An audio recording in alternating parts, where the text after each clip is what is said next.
আল্লাহ একটা উদ্দেশ্য নিয়ে আল্লাহ আপনার দরবারে হাত উত্তোলন করেছি।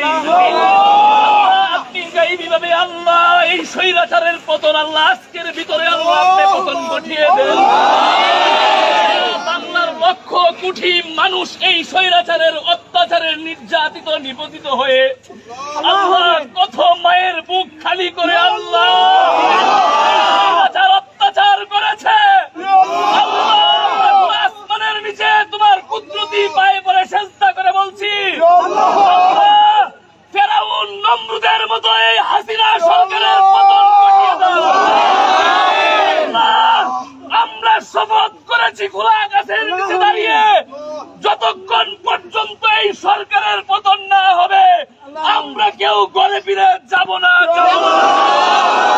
আল্লাহ আমরা সর্বোচ্চ আন্দোলন করে যাচ্ছি, তোমার গাইবী সাহায্য চাচ্ছি।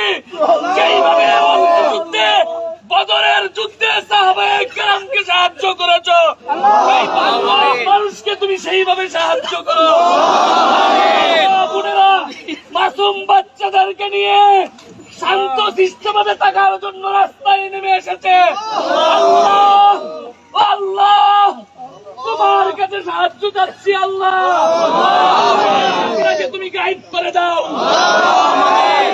এই হাসিনার পক্ষে যদি কোন প্রশাসন কোন মানুষ যায় তাকেও তুমি ধ্বংস করে দাও।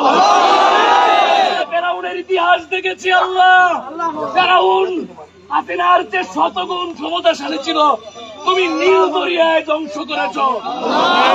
হাসিনার আজকে ফেরাউনের মতো পতন দেখতে চাই।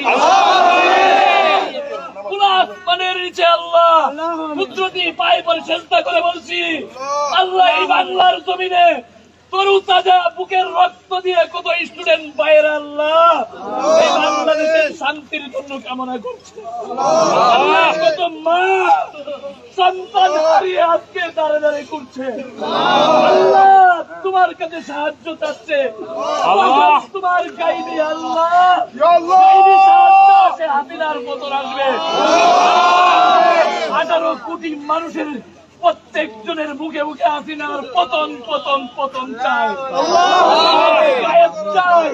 আওয়ামী লীগের পতন চাই, সরকারের বাহিনীর পতন চাই। যেই হাত দিয়ে আমার কলিজার টুকরা ভাইদেরকে গুলি করছে সেই হাত আবুল আহাবের মতো ধ্বংস করে দাও। যেইভাবে তুমি আবাবিল পাখি দিয়ে আল্লাহ কাবাকে রক্ষা করেছিলে, বাংলার মানুষের অন্তরটা কাবার মতো হয়ে আছে। আল্লাহ